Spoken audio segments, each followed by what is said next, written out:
Vamos tocar o barco, porque Thiago Oberreich está aqui. Se você quiser participar da nossa plateia virtual, você mande para @programa Pânico, meia hora antes, para o Delari colocar. E muito obrigado a todos vocês. Hoje teremos a presença do... Eles também podem fazer pergunta para o entrevistado, né, Delari? Que tal? É uma boa, não é? Sim. Então vamos fazer, para os caras não ficarem aí avulso. Legal. Certo, Zuzu? E o cachorro de 22 pau? Cachorro tá ganhando bem, hein? Eu tô ganhando bem. Você também, né? Não, mas 22 pau, pô. Mas ele não gasta com cachorro. Imagina que é 22 pau. Aliás, 22 mano.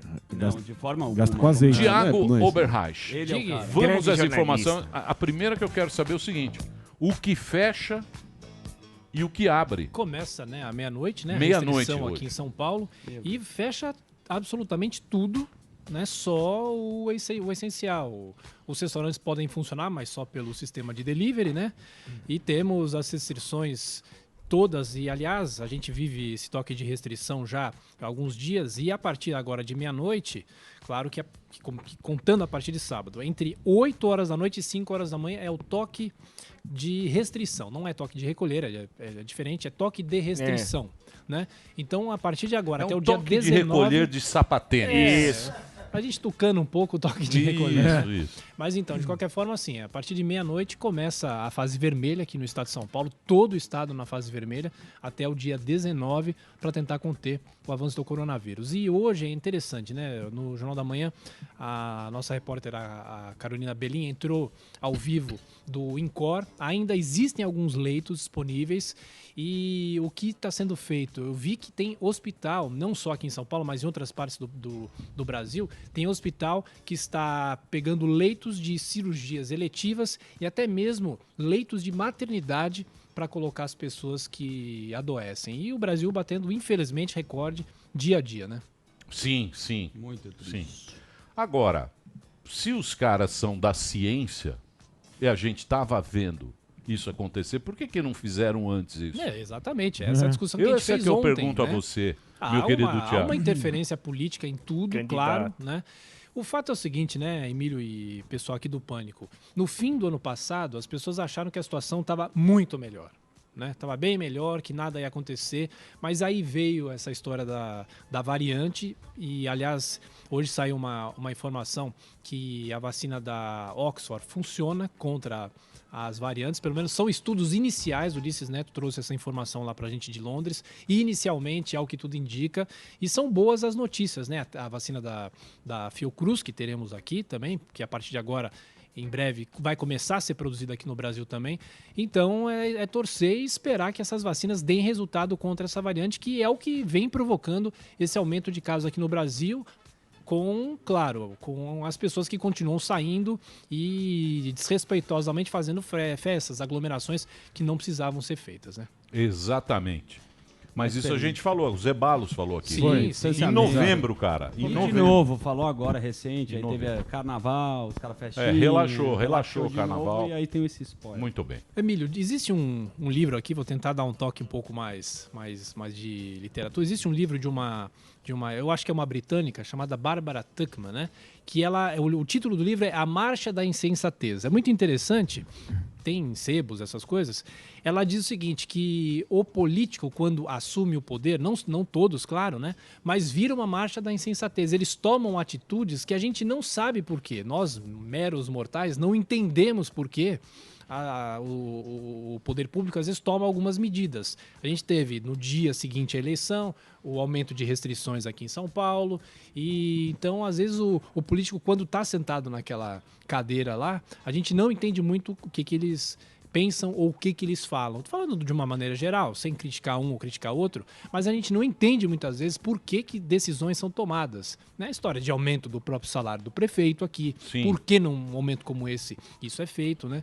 Então tem muita insensatez aqui no Brasil. A política brasileira é muito insensata em vários momentos e passagens, né? A gente não consegue entender a lógica. Conviver com a dúvida também. A gente não consegue entender a lógica. Irracionalidade. Isso. Se é que existe lógica, né?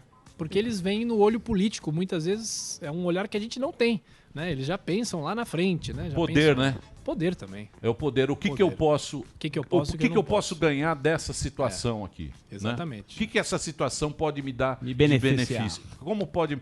Porque o que a gente torce? Eu torço para que o vírus vá embora logo, para que a gente volte a ter a vida... Porra, nunca imaginei que ia ficar andando de máscara. Quando a gente imaginou na nossa vida que um dia todo mundo, criança de máscara, outro de máscara, com medo de sair, com medo do vírus. Quando você imaginou que isso fosse acontecer? Distopia, exatamente. E o político tá lá querendo achar alguma coisa para ganhar. É lógico. Eleição se avizinha. Ganhar roubar a pauta.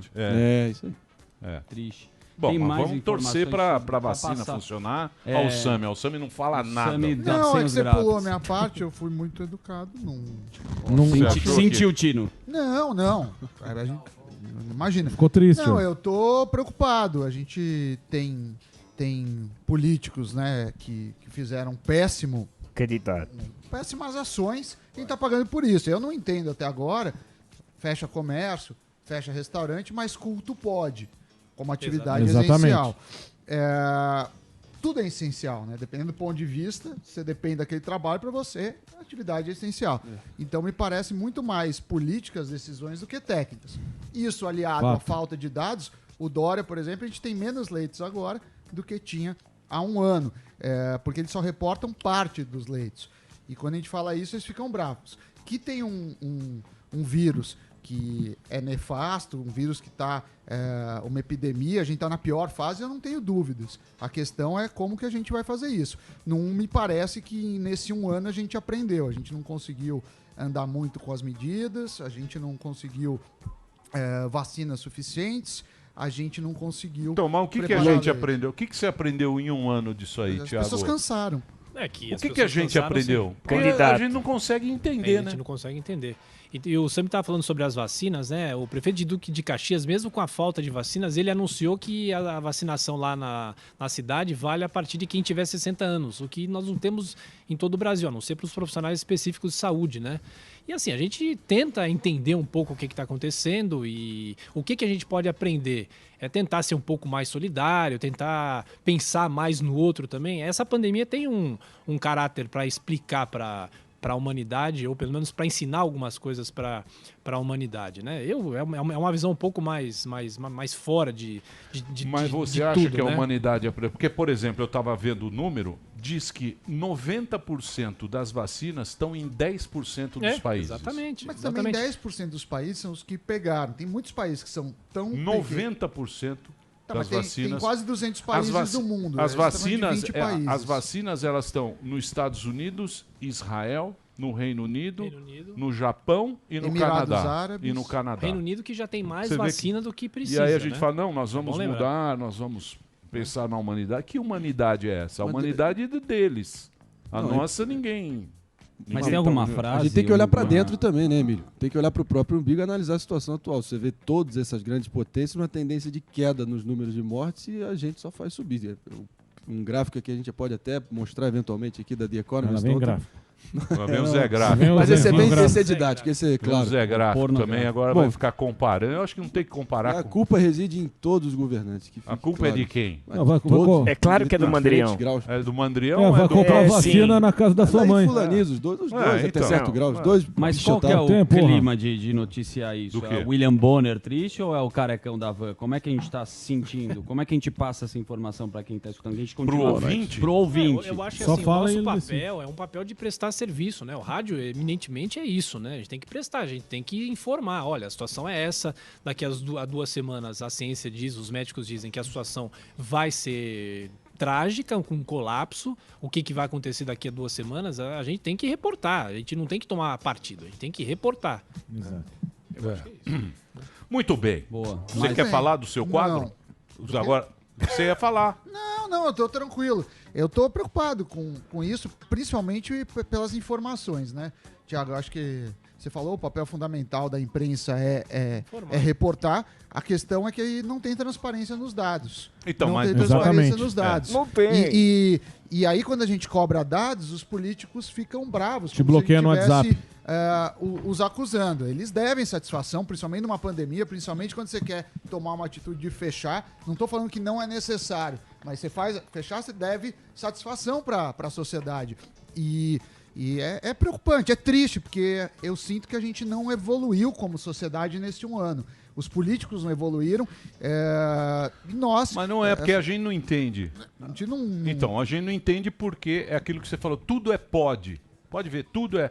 Olha, pode ser, pode, talvez... Ninguém sabe, a ciência também tem muitas dúvidas sobre tudo que está acontecendo. Exatamente, só que eu falo, ciência fez os hospitais. Lembra dos hospitais? Exatamente. Aí, de repente, a gente... Não, agora vamos tirar os hospitais porque passou. Você fala, pô, beleza, que ótimo, que notícia boa. Aí, de repente, vem o cara fala, não, pode ser a nova cepa, pode ser que seja a nova cepa. Né? Aí vem a segunda onda. Mas por que a segunda onda? Por que na China não teve a segunda onda? Nem a primeira onda teve na China. Aí fala, não, é o lockdown. Não, porque o Israel já vacinou todo mundo, mas continua em lockdown. Por que Israel continua em lockdown se está todo mundo vacinado? Por quê?